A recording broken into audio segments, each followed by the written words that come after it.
Swayam Prabha. Digital India. Educated India.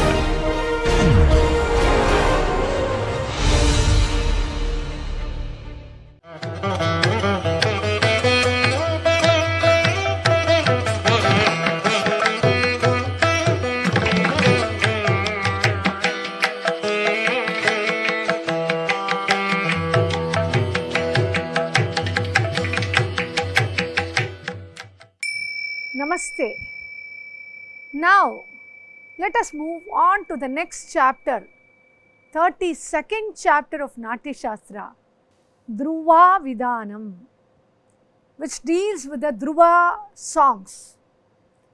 Bharata says, Dhruveti Samhitani Syuhu Narada Pramukhair Dvijaihi Yanyanganiha Uktani Tani me Sannibodhata. So he says that he was going to deal with those types of songs which have been called as Dhruvas by Narada and others. Ya Ruchaha Panika Gatha Saptarupangamevacha Saptarupa Pramanam hi sa Dhruvetyabhisamhita. So the Riks, Panika, Gatha and the 7 traditional types of songs which have been 7 different measures, these are called Dhruvas. We saw earlier the 7 types of songs also. So he says that he will be discussing about the Dhruvas here in this chapter. What are they? The Dhruvas in different meters which being created from those types. The songs which have been created from the meters and the talas and the panis, Gatha and the types of songs attain the status of Dhruva. What are they?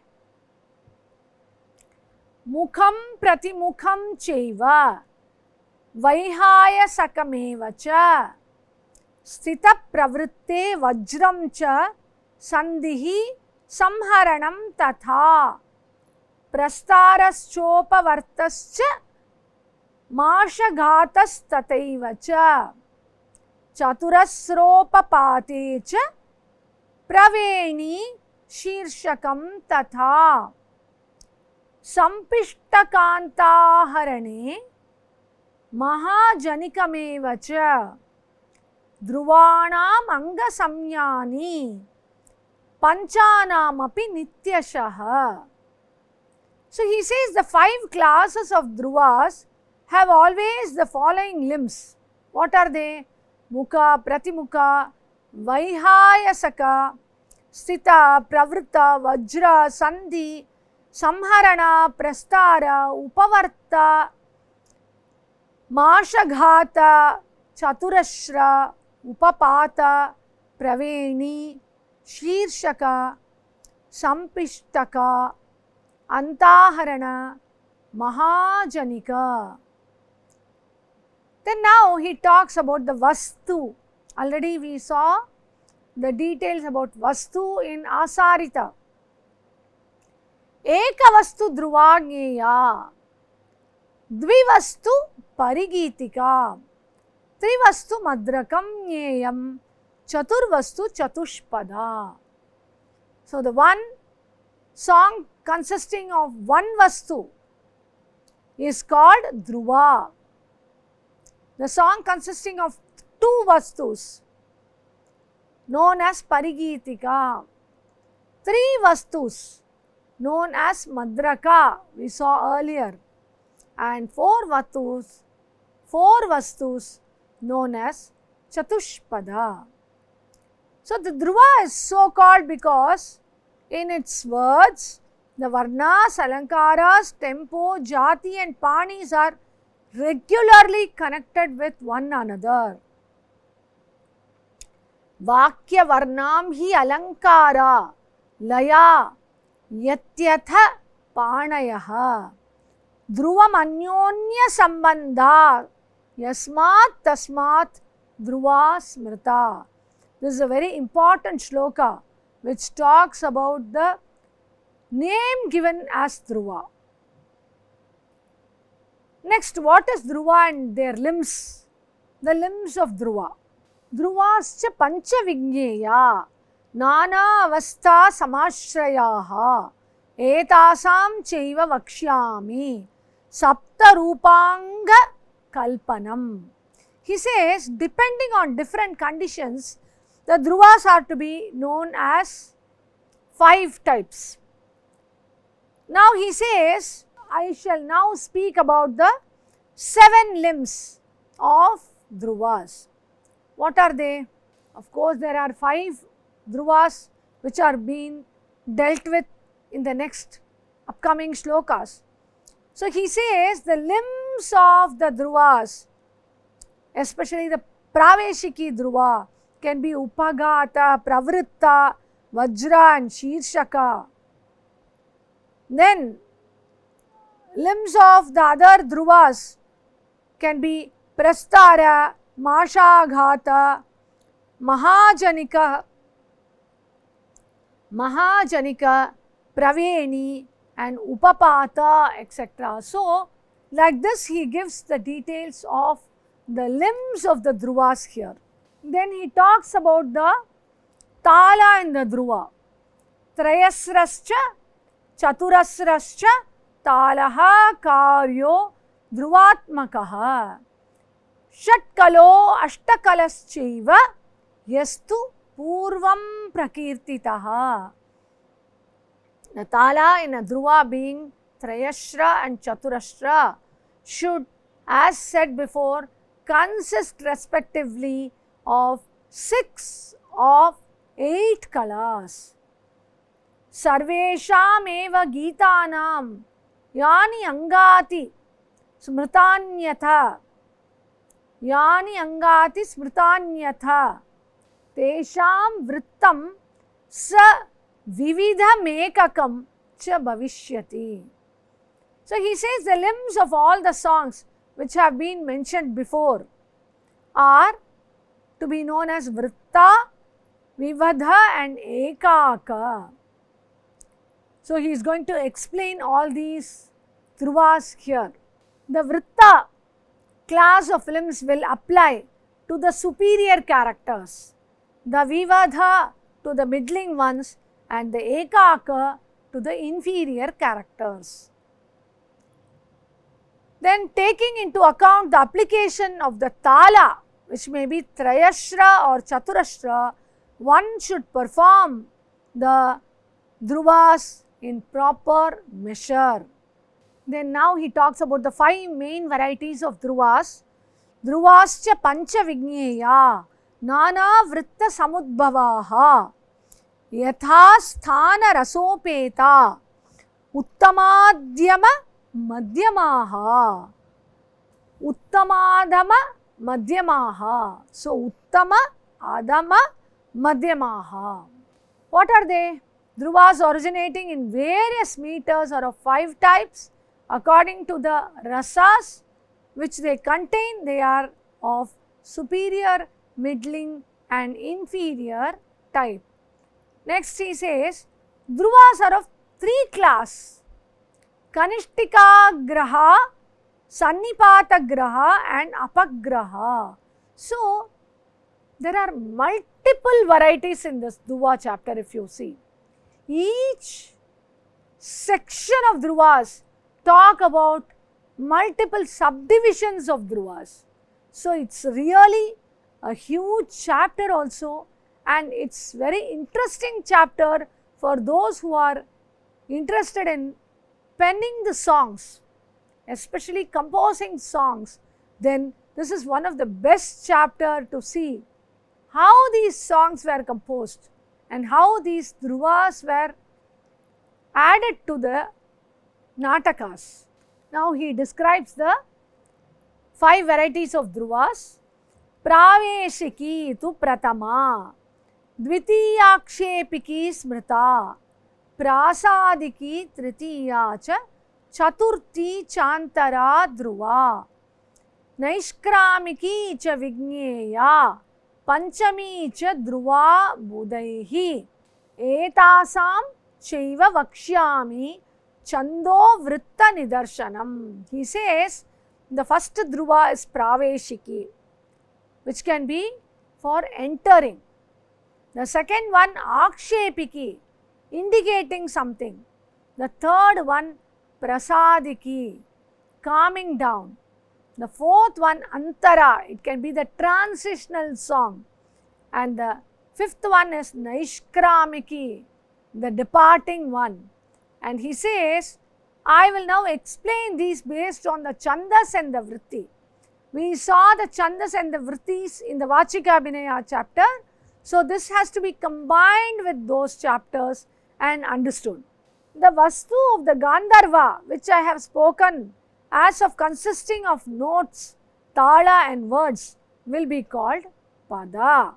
So he says, Padam tasya bhaved vastu swara talanubhavakam. When it will reflect the notes and talas, then it is to be understood here as these Gandharvas. The Vastu of Gandharva is given here. Yatkinchid akshara kritam tat sarvam pada samyitam nibaddhancha anibaddhancha tat padam dvividam smritam. We have already seen the two terms nibaddha, anibadha.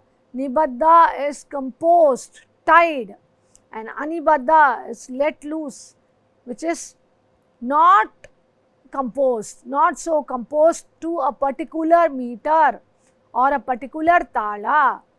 So it is more impromptu version of arranging the words and also into the music and the tala, which can be extempore.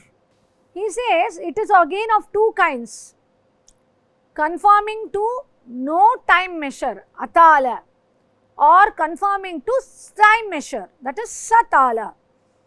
Then again he says a pada which conforms to atala and which is not regularly composed is connected with the karanas and it embellishes the playing of all kinds of musical instruments. Yattu va karanopetam sarva atodya ranjakam atalam anibaddham cha padam tu gneyamevacha. When it is atala and anibaddha, it is not composed and that which is not fitting to any particular tala, then it is more comfortable for the musical instrument playing. It embellishes the playing of all kinds of musical instruments. There is no rigid rule. Niyatakshara sambaddham chando yati samanvitam nibaddham tu padam yeyam satala layanaksharam. He says that which is furnished with a fixed number of syllables and which has a meter including a particular time measure and a tempo for its syllables. It is called a regularly composed pada. So it can be satala and it should be nibaddha.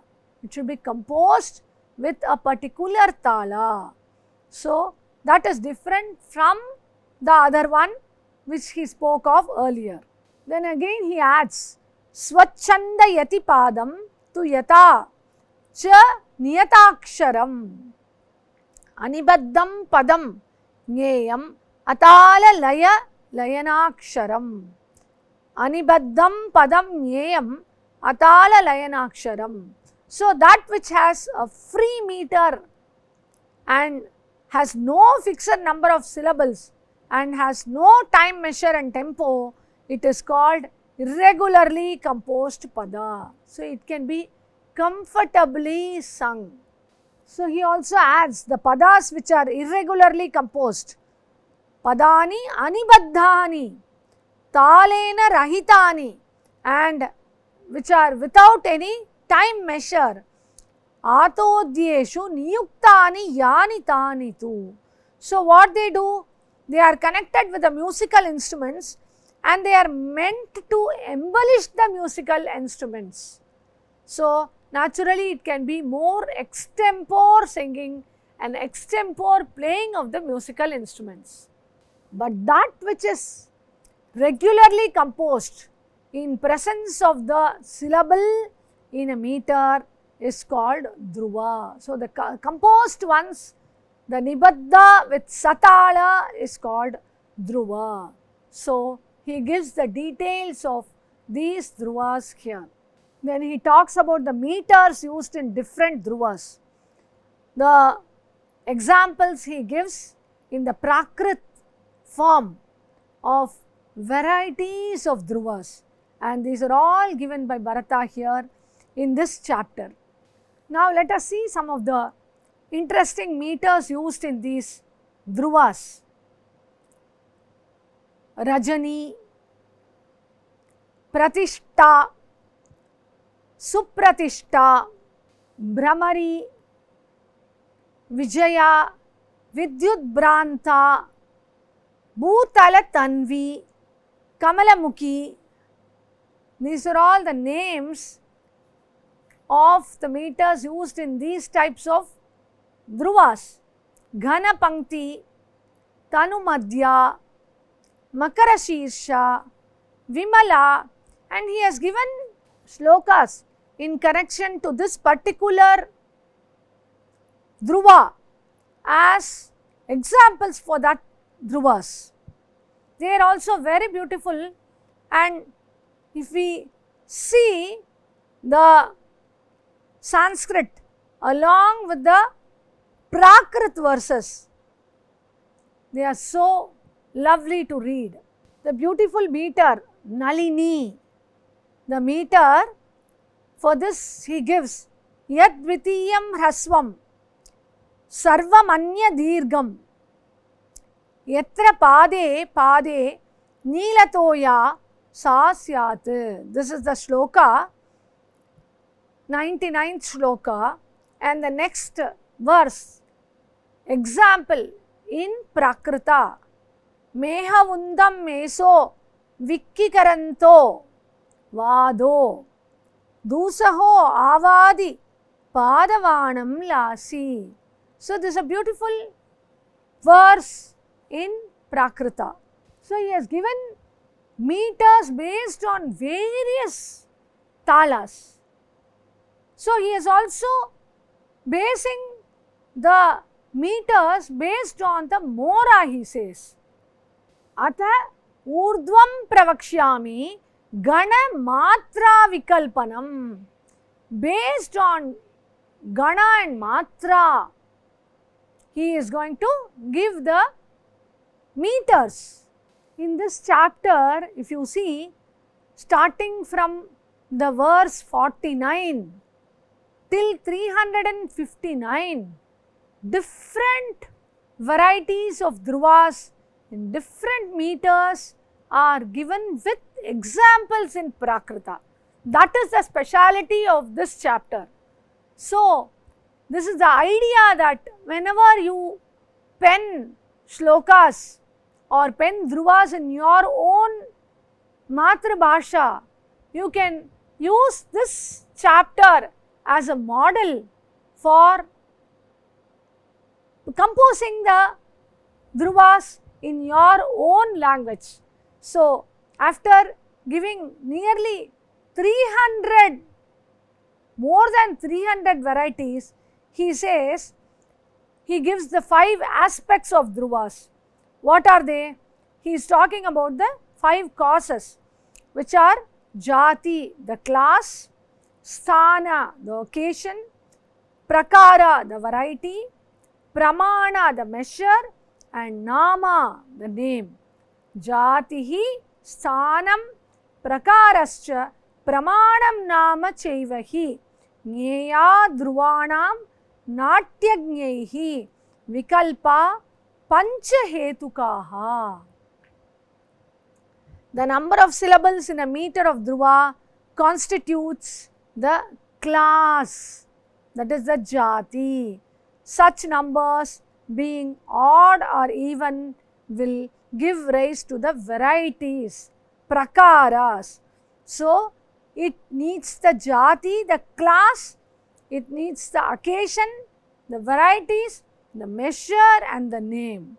So, the tala of 6 or 8 kalas observed in dhruvas will constitute their pramana, measure, and just as names are applied to men according to the clan or the gotra, family, that is the kula, and the customs, that is the achara, they are applied to dhruvas also according to their, depending on the occasions, the sthanas. Then he moves on to explain the 5 occasions for dhruvas. What are they? As we saw earlier in the beginning of this chapter, pravesha, akshepa, nishkrama, prasadikam, atha antaram. Sthanam panchavida vidyat dhruva yoga samanvitam. So, what are they? The occasions are of 5. They are in connection with the 5 elements, that is the entrance, the diversion akshepa, the departure nishkrama, the calming down prasada, and the transition which is antara. Then the themes of various sentiments sung at the entrance of persons are called praveshika dhruva. So, when a person enters, what type of song is to be sung? That is given as praveshiki dhruva. Angante nishkramane patranam giyate prayogeshu. When in a dramatic performance at the end of the act, the songs are sung at the exit of the characters, indicating that they are going out. This is called Naishkramiki dhruva. Nishkrama upagata gunanam vidyan naishkramikim tam tu. The shloka referring to the Naishkramiki dhruva. Third one, he talks about akshepiki. Kramam ullanghya vidignaihi kriyate ya drutalayena natya vidhau. Akshepiki dhruva sa smrita sthita vapi vigneya. So he says, when the experts in disregard of the rules have of dhruvas of medium or of slow tempo sung in a quick tempo, it is called antara dhruva. Then the next one is prasadiki dhruva. Yacha rasantaram upagatam akshepa vashat prasadayati rangam raga prasada janani nyeya prasadiki sa tu. The song which after sudden distraction calms the audience who are enjoying a different sentiment. It is called prasadiki dhruva because it calms their feeling. Final one is the antara dhruva given here, of course. Vishanne, vismrute, kruddhe, supte, matte, ata sanga, guru bharavasanne, cha murchite, patite tata. Visha sammurchite, brante, vastrabharana samyame, dosha prachadane, yacha giyate santara dhruva. The antara dhruvas are those songs which are sung at the time of characters being gloomy, absent-minded, angry, asleep, intoxicated, or they are enjoying others' company, or being under heavy weight, or being in a swoon, or they are fainting due to poisoning. being in error, or they're adjusting or fixing up the cloths or the ornaments and in covering any of their faults. This can be noted as Antara Dhruva, which is sung during this period. So, Dhruvanam Chaiva Sarvasam Rasa Bhava Samanvitam Tatha Sthanam Pravakshyami Yatra Geyam Prayatnataha. So, he says, he shall now speak about the occasions along with the bhava and rasa where the dhruvas are to be sung. The occasions for these dhruvas are of two kinds. The occasions are of two kinds, relating to others and relating to one's own self. What are they? He says, Baddhe, Niruddhe, Patite, Vyadite, Murchite, Mrite, Avakrishta Dhruva Karya, Bhavecha, Karunashraye. When one is captured, obstructed, fallen, attacked with illness, or dead, or in a swoon condition, there are Apakrishta Dhruvas, that is in the pathetic sentiment. So, based on the sentiments, he gives few Dhruvas. When one is in a impatience, dissimulation, anxiety, lamentation, etc., the Dhruva in a slow tempo should be sung. The tempo will be very slow. If there is any sorrow, then the Dhruvas should be in slow tempo and of course in the pathetic sentiment, that is the Karuna Rasa. Then again, in case of seeing any calamity, intolerance, supernatural things, etc., it can be furious, heroic, terrible and such other sentiments. So, these are the sentiments seen in like in Adbhuta, Bhayanaka, etc., where for these types of occasions, these types of dhruvas are to be composed. So, after explaining the occasions for these dhruvas, he also gives another 6 types of dhruvas. What are they? Shirshaka, Uddhata, Anubandha, Vilambita, Addita and Apakrishta.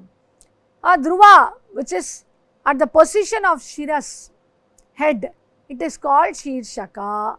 The dhruva is called Uddhata because it is sung in an elevated manner. Dhruva which is begin in a play-like manner is called Anubandha.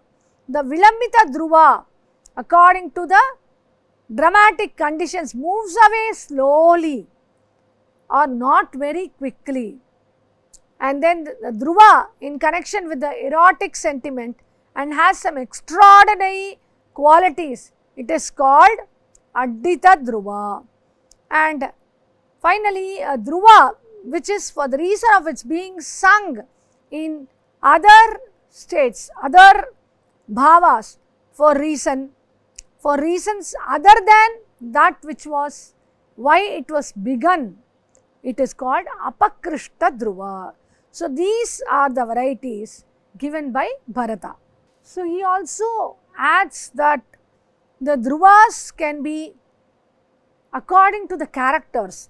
Uttama Adama Madhyatu Trivida Prakritihi Smrita Rasa Bhavautu Purvakta Vrituhu Kala Kritastatha. So, accordingly, based on the Prakriti, that is the superior, inferior and middling person. So, and based on the bhava and rasas, the seasons also, these dhruvas are to be composed. He also talks about the age, the infancy, youth and the old age are the 3 age varieties which is based on the dhruva classifications also. And the locality relates to the zonal divisions. Based on the zonal divisions, based on the time, the month, day and night, seasons, joy and sorrow, all these conditions to be taken in consideration when composing a dhruva. He adds this beautiful line, Yani vakyaistu na bruyat tani gitair udaharet. Gitaireva hi vakyartaihi rasapakovalashrayah. What is this? Those things which cannot be expressed in speech should be presented in a song. For through songs only, the strength, the ripeness comes to the meaning of the words, that is the vakyartha, he says. And then he talks about the contents of dhruvas. Dhruvas in case of men, in case of women, superior, inferior, middling class of people. Dhruvas in case of gods, kings, rakshasas, daityas, moon, sun, wind. In case of siddhas, gandharvas, yakshas, the austerities connected with Brahmins, lightning, meteor, sun's rays, etc. And the animals such as elephants, lions, bulls, heavenly beings, etc. will be brought in the dhruvas. The rutting elephant, swan, the cranes, peacocks, crauncha, ruddy geese, the lakes with kumuda, flowers. So see here, so beautiful nature. Nature is to be brought into the lyrical beauty of the performances, that is the productions, the dramatic productions or the dance productions. And he also adds the dhruvas to suit time and occasion. The Praveshiki dhruva is to be sung to indicate anything happening in the forenoon. Naishkramiki dhruva may serve for anything occurring throughout day and night. So these are the occasions. Dhruvas indicating the movements. So comparing objects connected with the objects which are moving, comparing stationary objects with the stationary things, all these are given here. That is the quality of the dhruva. How these indicate the comparison. He then talks about the meters of the dhruva. Then he says in many places that the song has to be sung. That is purvam ganam tato vadyam tato nrittam prayojayet. Gita vadyanga samyogaha prayoga iti samyitaha.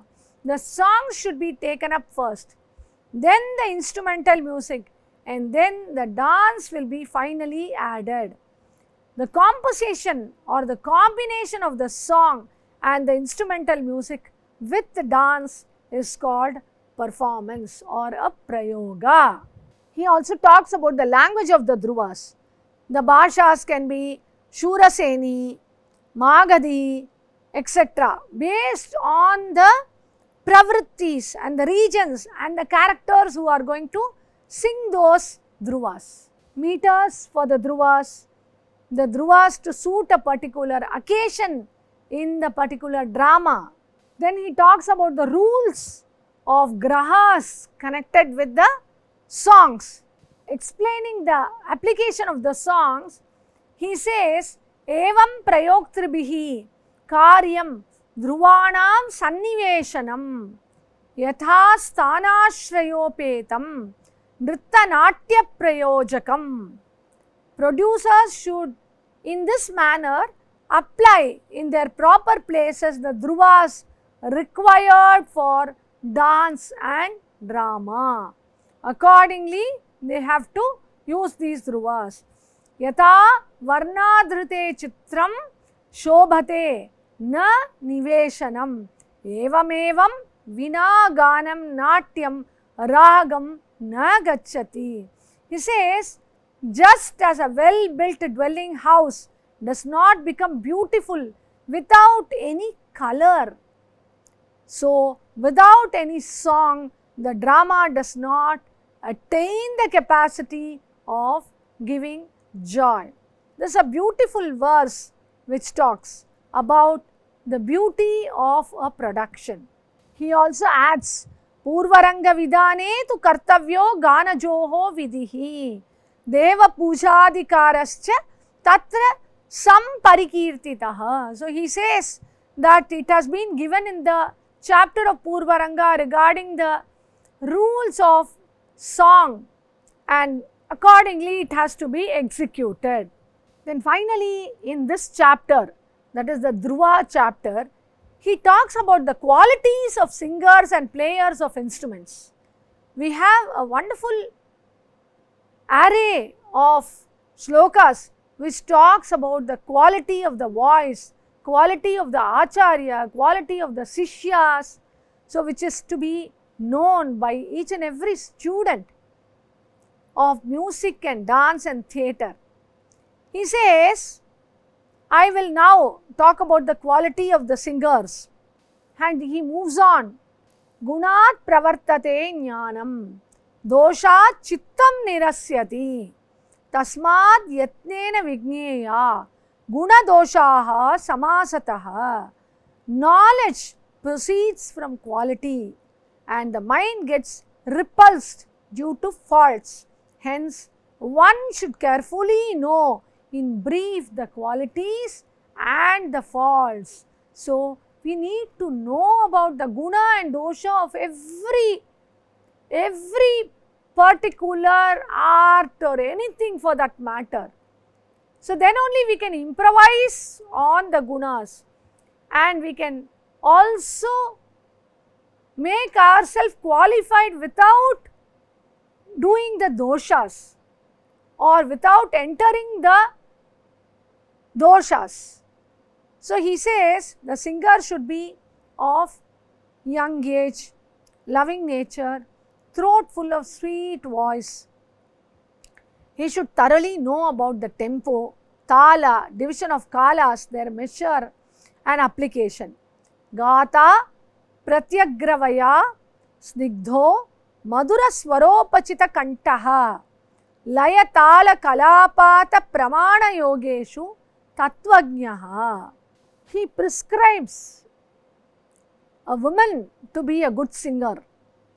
He says a woman possessing of good physique, brilliance, courage and sweetness, and also a voice which is soft, sweet and has a charming resonance and is harmonious, auspicious, and who can properly observe a pause, is never nervous and is an expert in songs together with tala and tempo, and can regulate her karanas according to musical instruments, is young and is known as a female singer, best female singer, singer par excellence. Then he talks about the veena player should be conversant with the use of pani, the tempo yati, and they should be good in producing a good sound through their fingers, and they should know clearly about the actions of their fingers, and all these are given for the veena player and also the characteristics of the flute player. And the flute player especially should be able to have a strong breath. And he also adds the difference between male and female song recitation. Generally, the songs are naturally suited to women. The recitations are suited to men. So, for women's voice is naturally sweet and men's voice is more strong. So, men can do the recitative part and female can do the singing part, he says. He also talks about women when they want to play the men's part. They have to play very carefully, he says, not only singing but also acting.